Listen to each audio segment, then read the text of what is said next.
You are tuned in to the Gift of Gab podcast, a podcast where we are intentionally growing, accepting, and becoming the best version of ourselves. We focus on all things healing, wellness, spirituality, self-development, and bettering our relationship with ourselves and others. In every episode, we'll be reflecting on lessons learned through past experiences, setting goals, and helping each other reach our fullest potential. I am your host, Gabrielle Ariana, and welcome to this week's episode.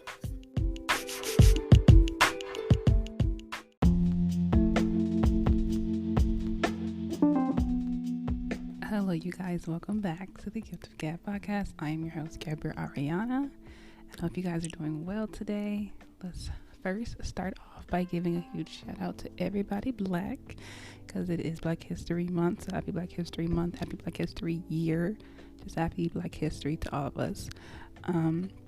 But yes, I hope everyone is doing good, feeling amazing, being better, doing better, all those beautiful things. I'm super excited for this episode. We're talking about something that I heavily have experienced and know a lot about and can speak on into many different ways. So let's just get right into it. So today we are talking about recovering people pleaser, how to stop people pleasing, the tales of a recovering people pleaser and someone who is actively fighting off those urges to overextend and make yourself a helping hand to any and everybody around you. And so a people pleaser is basically someone who feels a strong urge to please others, even at their own expense. You are someone who is very, very giving. You will make yourself readily available and accessible to any and everyone. And you kind of live in this state of, how can I make everyone around me happy and feel pleased, like at all times? And this can be in any fashion or form, whether it's through relationships with your family, with your friends, with your romantic partner, at a job, etc. You essentially kind of put in your head to kind of always put yourself to the back burner, and whatever it is that's in front of you, whatever task is at hand, you're gonna put that first and pour into that person, pour into that thing, whatever it is, and not even think about yourself. Like, you probably think about yourself last. I have talked on here previously about selfishness, selflessness, and I feel like this heavily spills into the realm of boundaries. And I actually have on my YouTube channel an entire series called Healing Diaries, and I kind of break down the different aspects and components that really helped me, that was highlighting and very pivotal to my healing journey. And the very first thing was, the second thing. The first thing was self-worth and self-value. How do you measure that? What does that look like? What does self-love mean to you? What does your self-worth and your self-value look like within yourself and within the relationships around you? And then the second thing that I really dove into was boundaries. And that was heavily really talking about boundaries that you are placing on yourself, and not so much boundaries that you're placing on others.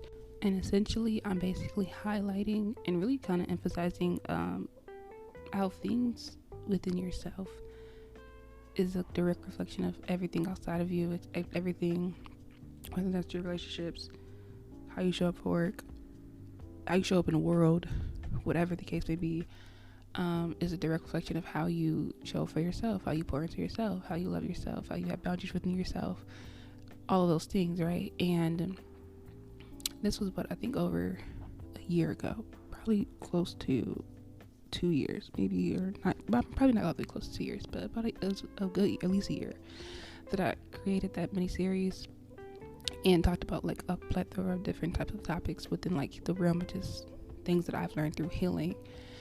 And a lot of the things that I have been healing from is heavily correlated in under the realm and umbrella of me just being a people pleaser, and constantly in this need, or is constantly in the state of helping other people, pouring into other people, being there for other people, overachieving, doing all of these different things.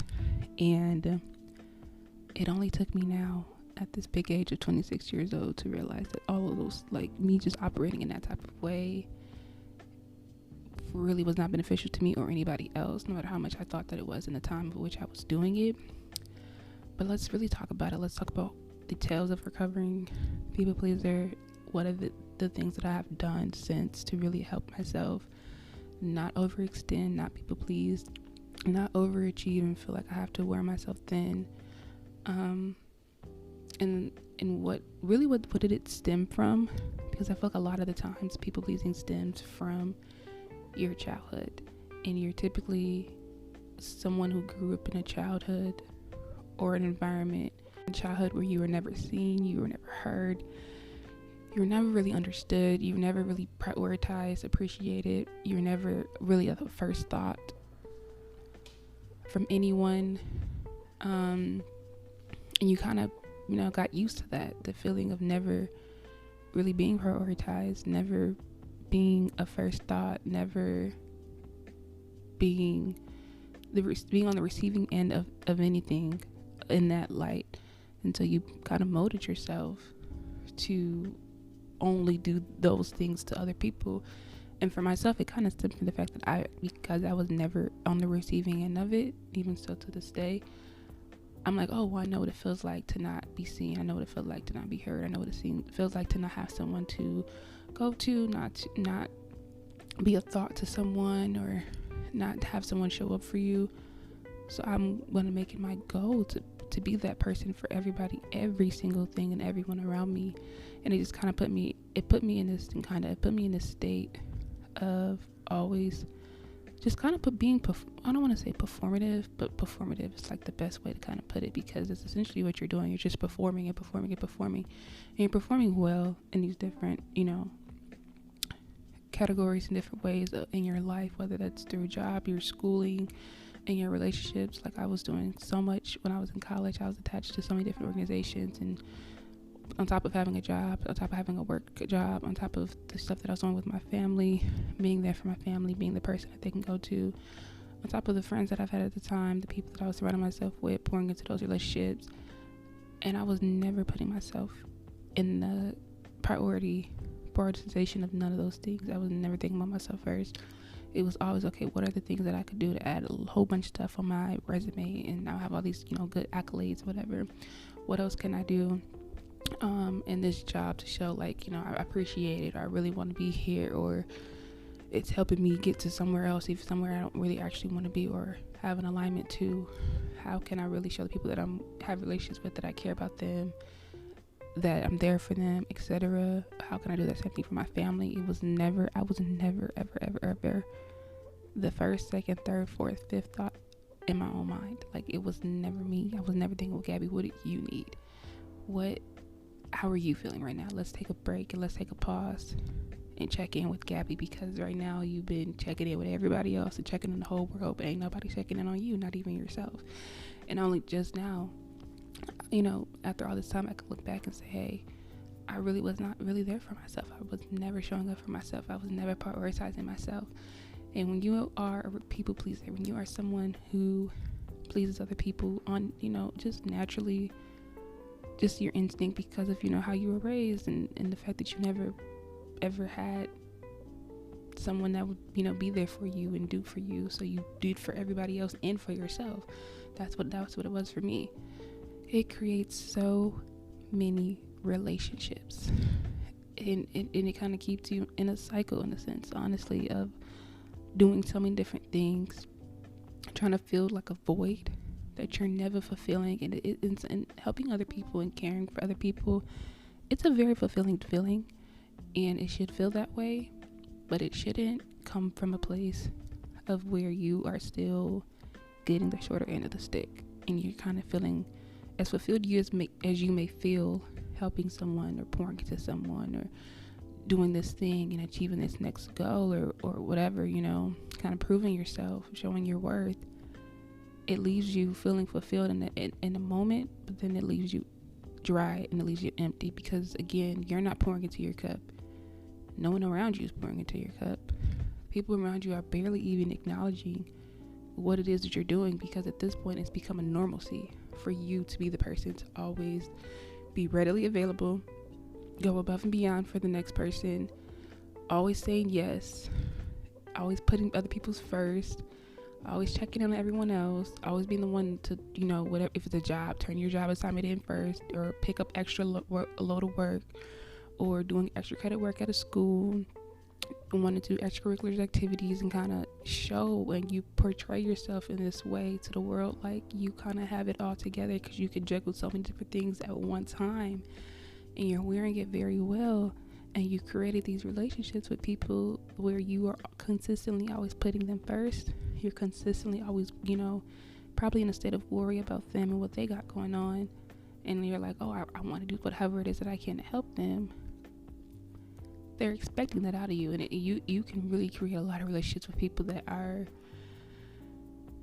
transactional but non-transactional at the same time. And when I say that, I mean it's transactional for them to know that I can check in on this person and cash in or cash out, actually, because they leaving you dry every time that I want to. I can always go to Gabby and say, hey, I need this thing, or this is my issue, this is my problem. And they know, like, she's going to be able to figure it out. She's going to fix it. She's going to try to fix it. She's going to do something about it in some capacity. And that's more than what I would go willing to do. So that's what I'm going to do. And when you have those type of relationships, because people, you're going to attract a lot of people. Because I'm also not just a people pleaser, right? I'm a natural giver. I love to give. I love to do for other people. I really just love helping people, honestly. And it's crazy that I would naturally be someone who loves to help others, who's a natural giver, to also be a people pleaser who only ever does for other people and give to other people. But I'm not receiving any of those things. And I'm learning that balance is so important when it comes to life. It is extremely, extremely, honestly, how life works. To give, you have to be able to receive. Right? And receiving, you're someone who's giving. You, it should be a beneficial, mutually aligned type of relationship where we are balancing each other out. And it's not me always doing giving, and it's not you always doing the receiving. However, we can swap roles at any given time because it's still balanced out and we're both still receiving in some capacity. But that doesn't mean each time I'm the giver, you're the receiver, or I'm the receiver, you're the giver, or whatever the case may be. So me being like a people pleaser and being someone who always does for others and give to others and pour into other people was kind of like not a shocker. It was kind of predetermined in a sense because I'm just naturally a giver and I naturally love to help other people.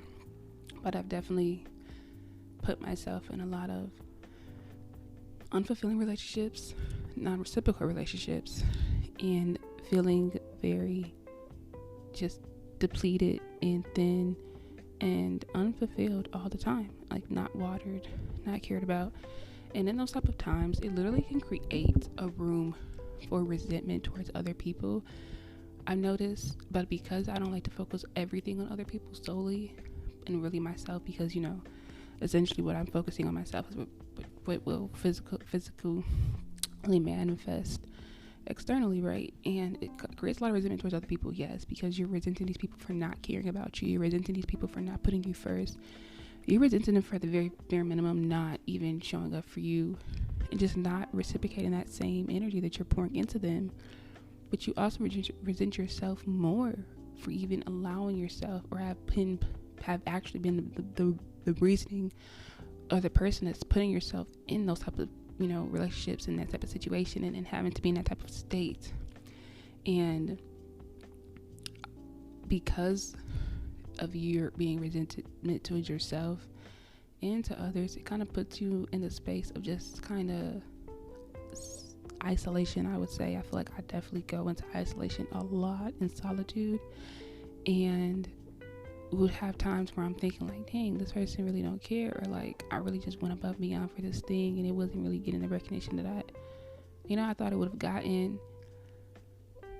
And it's like, damn, Gabby, you really was having a relationship with these type of people. You was really going above and beyond for everybody, and you was going above and beyond for your just really overly extending yourself in life in general, and just kind of having that transpire or manifest through everything, like my relationships, my family, working, school, all types of stuff, right?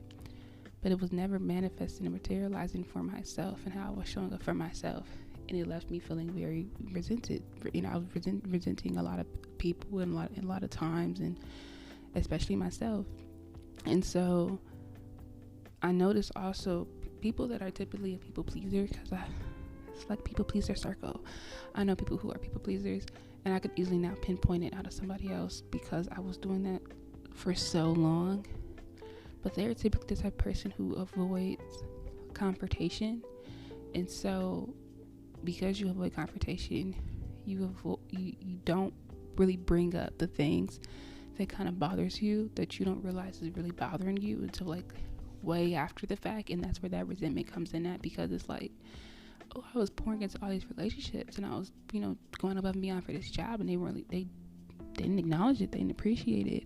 Or I was doing X, Y, and Z for school, or with my family, and so everybody else is just like, well, that's just how Gabby is. Like, she literally, that's why I'm saying you create a normalcy, and it's like standard expectation of a foundation that you have already projected out to the world to perceive you in that light that you're projecting out. Like, you're projecting out as someone who's very caring, who's overextending, who put other people first, who makes it your point to see other people, feel other people, understand other people, be there for other people, go above and beyond at your job, go above and beyond in school, really watering those relationships or watering those people, not even the relationship itself, I would say, because it's not reciprocal at that point.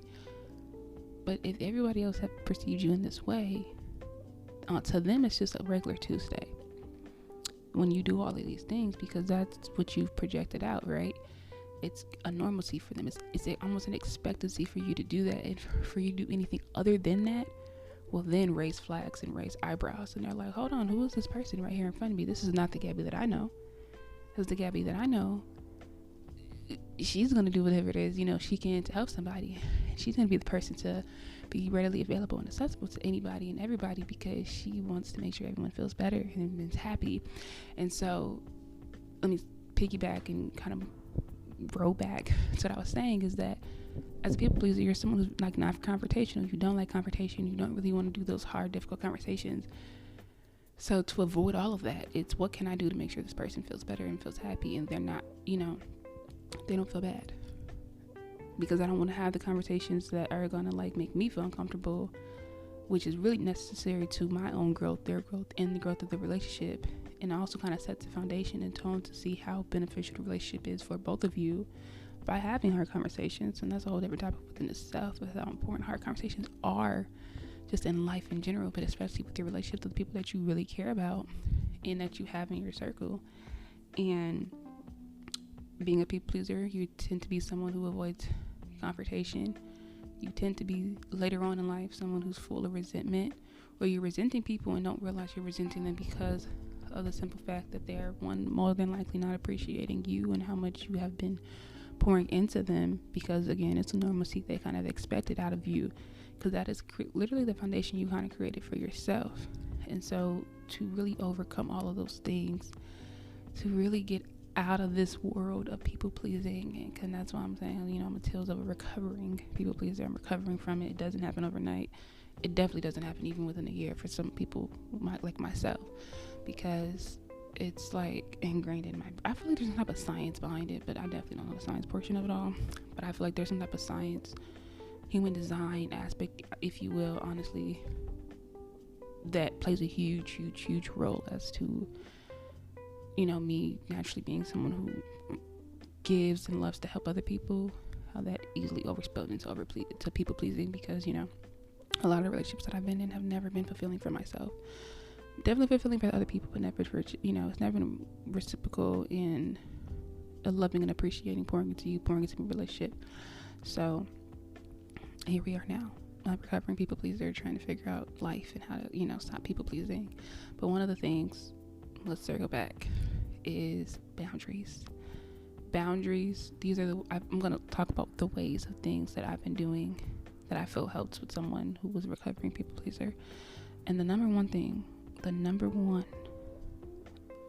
going to do number 1 and 1.2, because I feel like they're both the same, like as important. And it's going to refer back to what I was talking about earlier, which is self-worth, self-love, self-value.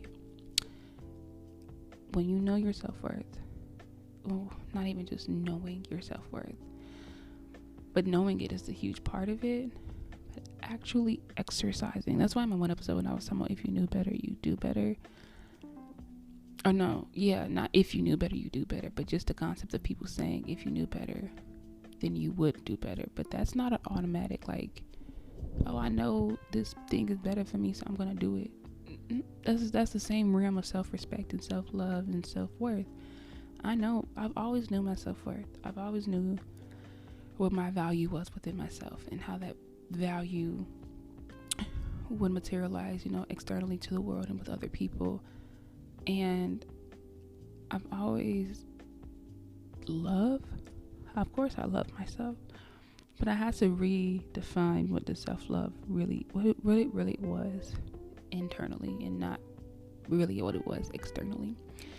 And once I narrowed down those things, what does self-love really looks like for me? Like, how does me loving myself look, and how does me doing that internally manifest itself externally into the world? Like, as within, so without was the truest statement ever. Like, what is going on internally, whatever you have going on in your head, your mind, your brain, how you are pouring into yourself, how you are with yourself internally.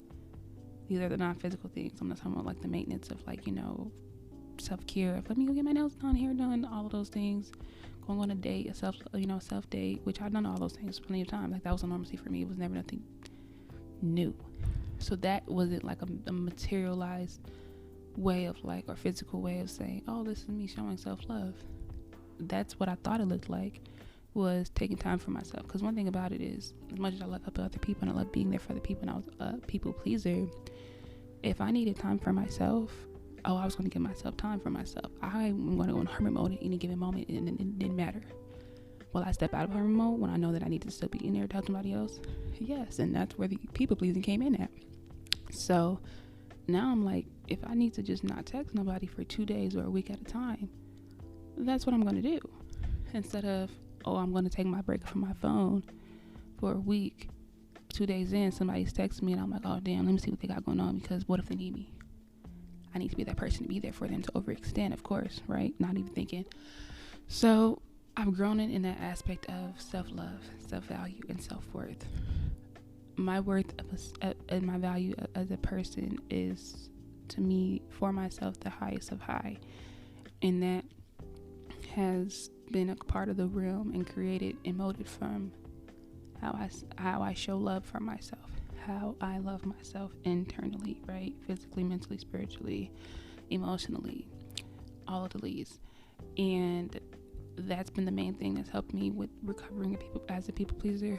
And I kind of stop and say, hey, are these things like combative to my self-worth, my value, and self-love? Like, will it leave me feeling as if I'm worthless, I'm not valued, or I don't love myself because I'm willing to do this thing for this other person and not put my own needs and wants first?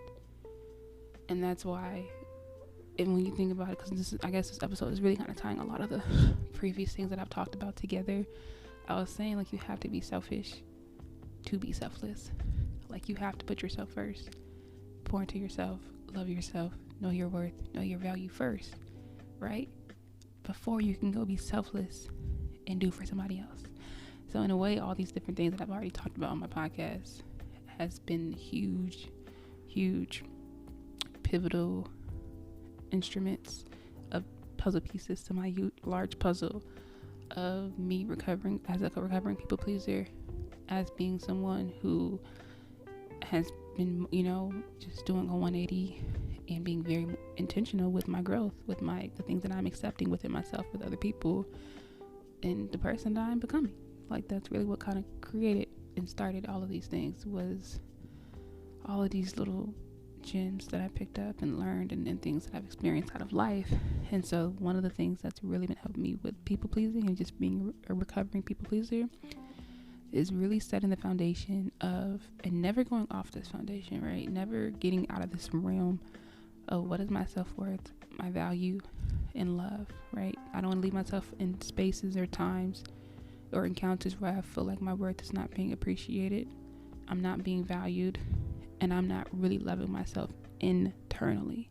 And I emphasize internally because, yes, there's things you can do externally that can, be a representation or an extension of that self-love. But self-love for myself, I would say it starts internally. Everything honestly starts internally, and it only manifests externally. And once I separated that and really got that down packed, the ways in which I was showing myself self-love externally through the physical things, like I was saying, doing maintenance, it's all physical, because it's your hair's done, your nails done, so it makes you feel good, but then you're only feeling good for those few moments until something else is making you feel bad internally, because you're thinking and overthinking about a time where you were helping someone and they didn't appreciate it, or they kind of left you feeling empty, and you're still feeling like, oh, I'm not being fulfilled in other ways through relationships or through work or through school, because no one's really appreciating my value, no one's acknowledging my value, no one's really seeing my worth, right? And so that is, I will say, is the first step. Really solidify what is your self-worth, what is self-value, what is self-love to you. How do you do that within yourself internally, and what does doing it within yourself internally looks like when it is manifested externally, whether that's through your relationships with your friends, family, romantic partner, your career, at a job, in school, or just showing up in life through personal experiences. Like, how do you map out your days when you have focused and honed on those things, and the things honed in on your self-love, your self-worth, your self-value. And then the next thing that was really, really that's why I say 1.2, but I think one of which is self-love, self-worth, and value is so important, because once you really have that down packed, it makes 1.2 very easy to do, because again, I want to focus on the things that internally, right, within yourself. Like, what can you do within yourself, because your relationship with yourself is honestly a direct reflection of the relationship you have with everyone else, and just how you are in the world. This is like life, honestly, truly. As within, so without. How you are within is what's going to spill on outward. And so, boundaries. And when people talk about, I can actually turn boundaries, that's probably something that I can dive into on its own, or honestly watching my YouTube video on it would be highly recommended, because I would just reiterate the exact same things that I said in that video. But boundaries within yourself is I feel like it's a huge component when it comes to being a recovering people pleaser, because you are now, once you've done that self-work, right, you're like, okay, I know what my worth is. I'm really exercising my worth, I'm exercising my value and my self-love. Ultimately, that's going to spill over into the realm of boundaries, because now it's like I was saying earlier, as an example of, I'm going in hermit mode, but someone texts me and I'm like, okay, well, let me see what they need. The boundary would say, Gabby, you need to restrain yourself and kind of resist yourself from the urges of being easily and readily accessible to other people, and willing to overextend right then and there. Wait it out. Someone can text me and I've been on a no phone binge, or making my goal to not be on my phone. So I'm 2 days in, I'm trying to give myself a week. Someone's texting me. The boundary for myself is I gotta put up that brick wall from me being someone who wants to help, and the curiosity kind of killing the cat of okay, what's going on? I need to know. So, just in case something's wrong, I could be the person to help. Boundaries is girl, no, don't touch that phone. You said you're gonna give yourself a week to be, away from your phone, or in hermit mode, or just isolated and not really wrapping yourself up around other people. So then don't do that. Boundaries is about placing them on yourself. It's rarely about placing a boundary with somebody else. Only when you've already placed that boundary within yourself, and you've expressed that boundary to someone else, and they still try to over cross that line and do it, then it's okay, now this boundary gotta be placed on you, because you think I'm somebody to play with, and then it also lets you know the type of relationships that you have already created and built, how much do they actually really care about you, right? This is now you having to, if you're a recovering people pleaser and you are still in those same relationships with people that you were overly extending yourself to, and always being readily available to, and always given to, and you say, hey, no is your best friend. Say that now.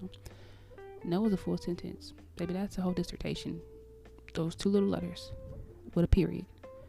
That's a dissertation of whatever it is. You can ask me 1 thing, 2 things, 3 things, and I just tell you no. There is no if, ands, or buts. There's no commas. It's a period afterwards. Period means that's the end of the discussion. There's nothing else to talk about. There's nothing else to be said further. No, I feel like it's a huge part of it's a huge component, a part of the realm of boundaries when it comes to at least the relationships that you have created, or just not even just the relationships you created, just in general, because you're like, no, I don't want to pick up this extra load of work at my job, or no, I don't want to be a part of this organization, or if I'm part of an organization already, I don't want to be the person who's responsible for executing this plan we have, or this event, or whatever. No, I'm not. I can't borrow you this type of money. No, I can't take you here. I can't drive you here. No, just no, I can't do it.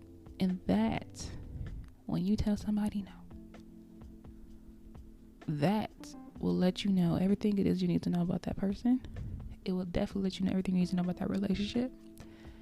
And it will let you know a lot of things about yourself, because now you get to see a different side of someone that you never once saw.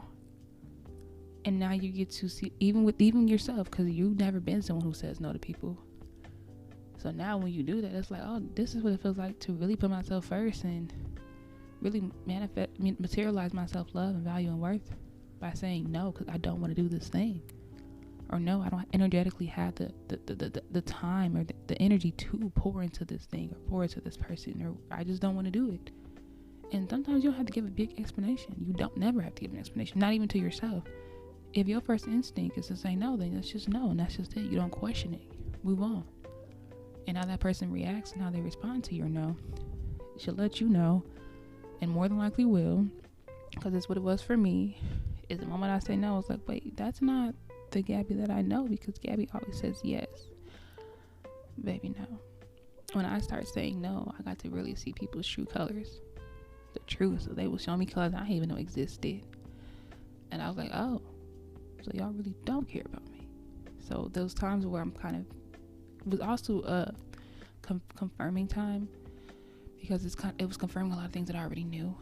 Most times when you're a people pleaser, not all the times, because sometimes as a people pleaser you can have relationships with people that actually do care about you, but they just kind of have this idea in their head that you're always fine and you're okay and nothing's ever wrong with you, because you literally can wear trauma well, and you can wear the weight of the shoulders well, and it doesn't materialize externally as something like, oh, she has a lot going on. It's just like, well, again, that's just a normalcy of me doing and spilling in all these different realms of things in life, that when do I have time to like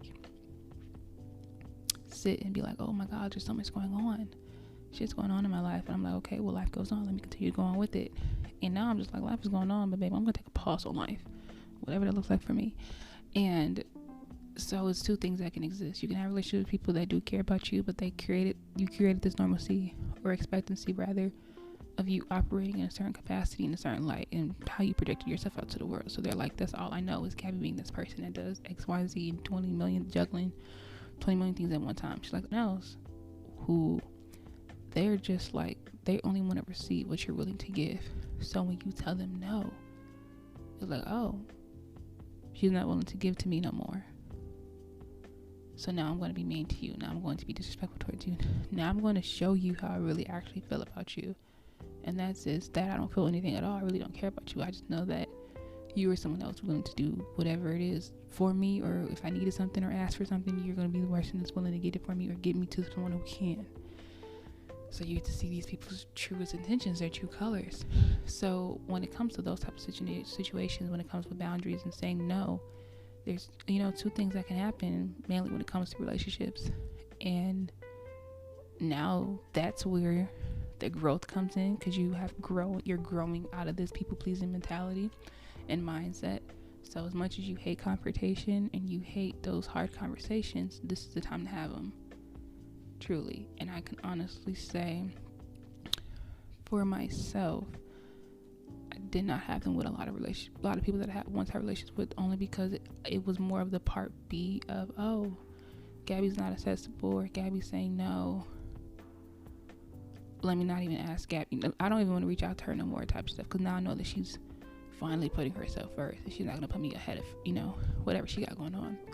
So let's just naturally just exit out of my life and exit out of theirs. And then there's other realms of people that's like, okay, now I have to really do this self-work and growth and talk about these things that I really don't want to talk about, but now it's necessary, right? Because you're someone that I care about, and then also I'm someone that you care about. So let's have this hard conversation, have this relationship about this new Gabby, or whoever you are, right? This new person that you are now becoming is not the same person that they once knew. It's not the person that they kind of expected you to be. And that's another thing when it comes to growth, is especially as a recovering people pleaser, because it's like you are literally projecting yourself in this one way in the world to being like a huge 180 to like everyone else. Like the whole world is like, who was this person? And it's literally like, a metamorphosis happening.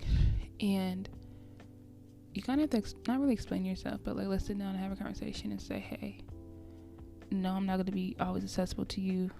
No, I'm not going to always, be the person that's reaching out first, or whatever the case may be. I can't be that for you anymore, right? Like, it's not that I can help you at all, but when I tell you no, that means no. And that's just that.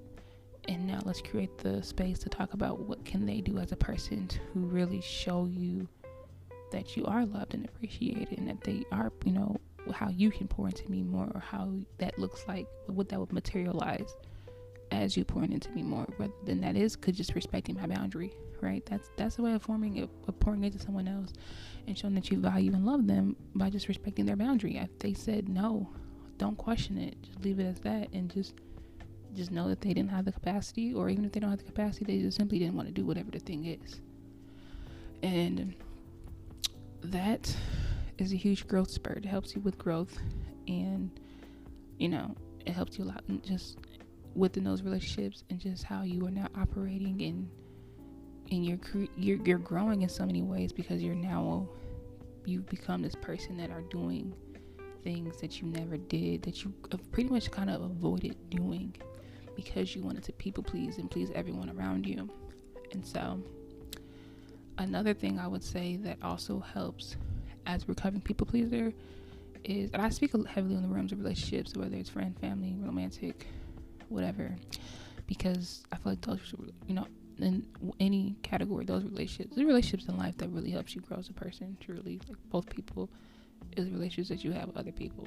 You're going to grow so much from other people, because everyone's different, and you can attract the same type of people, or people that can have the same type of like mindset, or certain characteristics, traits, or habits and things like that, because I definitely have.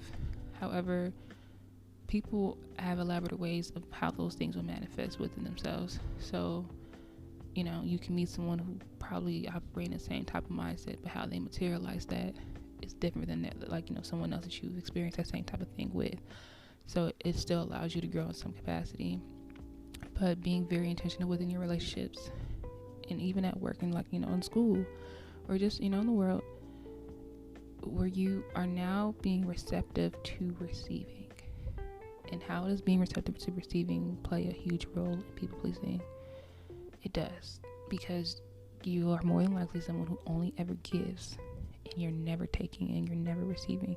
And I really don't like the word take, because take just kind of I'm going to use the word give, but take gives like, I'm just taking this is mine, I'm holding onto it, and I have it tight in my hand.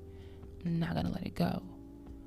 You know what I'm saying? Or when I do let it go, it has no value. It just drops, and it just kind of dissipates. And that's just that. You take something without take doesn't give like, I'm going to pour back, or I'm going to give back. Take just gives, I'm taking this thing and I'm leaving, and I'm not coming back until I need to take again.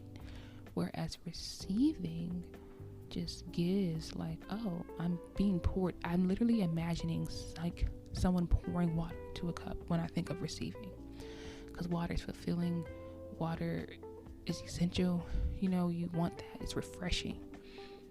Whereas take is just like, they just snatching it, and so you want to be intentional on having a give and receiving type of relationship, or really just I pour into you, you pour into me. And now you can sit and reevaluate those relationships that you currently are in, and the ones that you're creating for, within yourself and with other people, or just, whether it's at a job or in school or just overall in life. How am I going? And that's being intentional, I would say, with the things that you are spending your time on. That, for me, I would say, like, I don't want to go above and beyond at a job that I know is not aligned with anything that I care about or that I'm passionate about or that I actually really want to do. But more so, take that job for what it is, appreciate it for what it's doing for me. But once it's over, let me devote all of my time and energy to the things that I care about. That's been me, like, recently. I got this little job. It's cute. That's cool. Thankful, grateful for it. But once it's out, the clock is over and the time is done for that day. It's done. Now let me just, what are things that I care about? Okay, well, let me start putting my attention into those things. And that's what I be doing. But yeah, I think self-love, self-worth, self-value, all those three things together is the first one, main one. Boundaries, second, 1.2 or 2.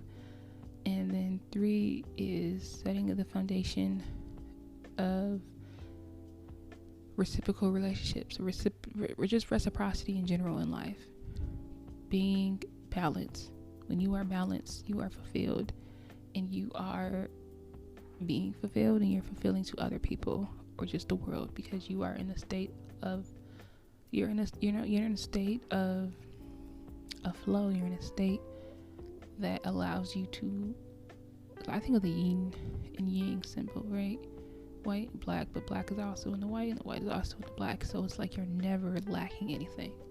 So being in a state of fulfillment and reciprocity, really sitting with yourself and asking yourself, how does that look in all realms of life, through your relationships, personally, within your emotional state, your mental state, spiritually, etc.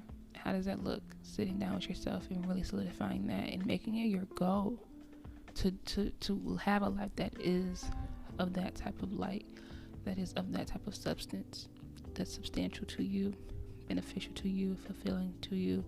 And you can really only solidify the third one, which is like reciprocity and just living in a state of fulfillment and balance, once you've solidified your self-worth, self-value, your self-love internally, emphasizing that. And what do those boundaries look like internally for yourself? And what are the scenarios that that you were constantly in where you have to implement a boundary externally to someone else, right? Those have been the things that has been helping me a lot. Now, it's not easy. It's not happening overnight. 2 to 3 years now. And those have been the things that have been helping me. Yes, I have been on my times where I'm just like, okay, I'm really doing the self-love, worth, and value things. I'm really setting these boundaries. I'm in a state of reciprocity in some capacity, whether most of the times when I'm in a state of reciprocity, it's me pouring into something like a hobby or something that I'm passionate about, and I'm in a state of, I'm receiving the fulfillment of pouring in my energy and investing my energy in something I actually care about less than, or opposed to something that I don't care about. So that's been very fulfilling. Still manifesting and praying for and open to receiving these beautiful relationships with people in any capacity, whether it's romantic, within my family, friends, career, whatever, that are reciprocal and a great foundation of just, I care about you, you care about me, I care, all of those beautiful things. So that I'm still in the search. If I do have some relationships that are of reciprocity and just, I love you, I care for you, you care for me, you love me, etc. But I definitely wanted more of that in my life. But as of currently, it's been my self-love, worth, and value, setting those boundaries, saying no when I need to say no, or just not, sometimes not even about saying no, it's about probably not saying anything at all. Like, I'm not going to give you my attention or my energy, or let you have access to it. That's another thing. I almost got off the website. You know what? Let me just say one more little thing. Accessibility. That's your next realm when it comes to people pleasing, is accessibility. You have to reevaluate what and who should have access to you. You should never be readily accessible to people at all times. Not anyone and everything and everyone should have access to you, because you're worth more than gold. Your value and your worth is so like high. Your self-love is so high, and it's so essential, and it's important. Because of those things, once I realized how valuable I am, how worthy I really am. There's a song, actually, I love this song so bad, and it's been helping me a lot. It's called "I Am Worthy" by Tony Jones. It goes, "I am worthy, I believe I am worthy, I am worthy," and it just kind of reiterates that, and then it goes in depth on other things, like I'm not going to devote my time to this, and I'm not going to do this, and it's a great song. I feel like music is so beautiful, and it's so like, I love music, so I definitely use music as an outlet, and it's therapy for me, and it's been very instrumental to my growth as a person, and just me doing this whole 180 in my life and the person that I've become. Music, especially affirmative music, very beneficial, very, very beneficial, and this song is one of those affirmative songs, because of course an affirmation is "I am worthy." Also, affirming yourself is another way to really help when it comes to people pleasing, because you're really drilling into yourself, like, I am worthy, I am valued, I am loved, I love myself. Those really, really help you, whether it's writing it down every day or just reciting a few or 2 or 3 affirmations each day in the mirror, to really drill that into your head, because sometimes it could be challenging to really tell yourself like how much you are worthy of something and how valuable you really are, when you only ever been on the receiving end of unappreciation and always giving to someone and not receiving anything. So it's kind of like you have to force yourself to believe that you actually are worthy, and that you actually are valuable, and that you are someone who's worth loving, even if that's you being worth loving towards yourself. And that's what I had to do. But accessibility is a huge thing. Never making yourself accessible, and not always being someone that's easily to reach. It's crazy, because people tend to appreciate things more when they don't have something, or when they want to experience it but they're not experiencing it anymore. Now it's like, damn, I could sit back and think about all the times that this person was really there for me. And that's really how I feel like you leave a lot of people. Like, I ain't gonna hold you, I know that the people that I went to relationships with probably think like, damn, Gabby was like really there for me. She was really like beneficial to my life. She really added value to my life, because or in the realms of relationships, because I know that she really genuinely cared, and it's coming from a place of love. It's coming from a place of genuality, authenticity, and I'm not used to that. I've never experienced that, and I've actually had someone bring that up like to me before, like, not when I wasn't hanging out with you and other people, etc., and I was pouring into these relationships, or I was allowing these people to fulfill me, or whatever it is. These are people that I was really investing in, and not really you. They didn't really care about me for real, but I know that you did. But I didn't appreciate it when I got it, when I had it. So now I'm like, now that I don't have it, I'm thinking about all the times that I'm like, damn, they really did care. Yourself in those type of circumstances, or situations where someone's like spinning the block, and like, oh damn, like you really did. Now, like, at the time I didn't tell you how much I appreciated you, but now that I didn't have you to be there for me, or you weren't someone that's in my life anymore, I can only now think about all the times that you were very caring and helpful, and things that I pretty much took for granted. And I personally don't want to be someone who's in a relationship, or just thinking about all the things that I never showed appreciation or gratitude for to someone or something, because I had this mindset of I was expecting it out of them, or it was just created a normalcy for me. So like, or for myself, because I'm never really in a state of reciprocity when it comes to relationships. When someone would do the littlest of things for me, I actually appreciate it a lot, because it's like, oh wow, thank you. Like, it shows that you care, because people don't do that for me. So it was a rarity, and I'm trying to get in the realm where reciprocity comes in, the normalcy and the rarity meets each other, where the things that you would deem as rare because you haven't experienced it before has kind of spilled over to the realm of normalcy. and vice versa. And I hope I explained that well. So yeah, accessibility is a huge thing, because you don't want to just give yourself and expose yourself to any and everything and every type of person, because people do not always mean you well, which we talked about in one of these previous episodes. But people don't always mean you well. So that's where you have to be intentional with yourself, of like, you have to mean yourself well. And that sometimes, or oftentimes, more than you would like, means that you just don't allow everyone to have access to you. And that's been my best friend. No access to me. Literally, that's just what it is. If I don't feel like it's gonna fulfill me, baby, you got it. But y'all, this was a very long episode, a lot longer than I was anticipating for. But I really can't go over into other things when it comes to people pleasing, because it's just so much. Truly, it's a lot. So we're gonna stop it here for, recovering people pleaser. I'm not sure how I'm gonna title it, but it's gonna be something in the realms of people pleasing. But yeah, this is where we're gonna stop it at. You guys enjoyed it, and I will see y'all on the next one. Thank you guys so much for listening.